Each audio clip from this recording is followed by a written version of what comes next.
Hello everyone, welcome back to my YouTube channel. आज की इस वीडियो में हम लोग कक्षा 6 का साइंस यानी विज्ञान चैप्टर 2 बताने वाले हैं। चैप्टर का नाम है जल। ठीक है, तो पार्ट 1 वीडियो में बता दिए थे 1 से लेकर 5 नंबर तक क्वेश्चन। आज बताएंगे 6 नंबर से स्टार्ट करेंगे। ठीक है, तो सिंपल सा क्वेश्चन है। यहाँ पर चश्मों की लेंस को साफ करने के लिए लोग उस पर फूंक मारते हैं, इससे लेंस भीग जाते हैं। ऐसा क्यों होता है, समझाइए, थोड़ा इसको एक्सप्लेन करके समझाइए। ठीक है, यहाँ पर सिंपल सा आंसर लिखा हुआ है।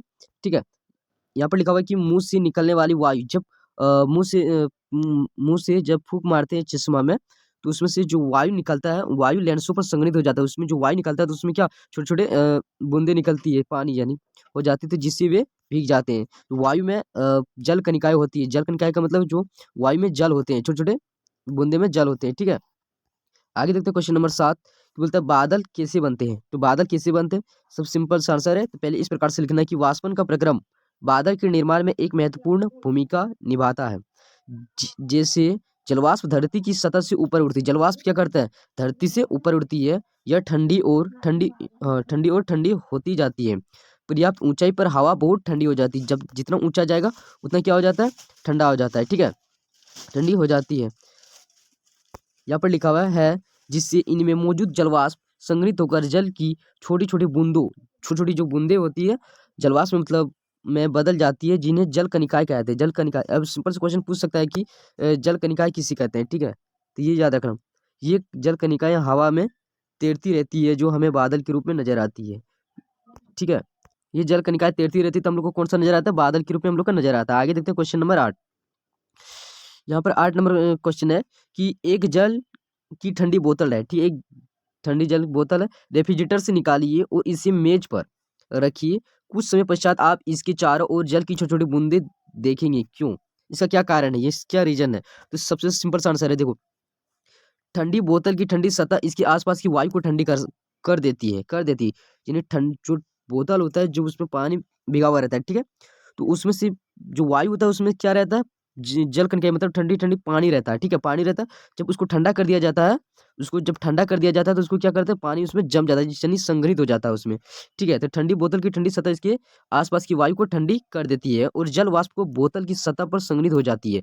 इसको यही कारण था और यही इसका रीजन था। आगे देखते हैं क्वेश्चन नंबर 9। यहाँ पर लिखा हुआ है जल बचाने के लिए आप कौन से आसान उपायों को कर सकते हैं, लिखिए। ठीक है, तो जल बचाने के लिए तो सबसे पहले हम लोग इसका प्रयोग करेंगे।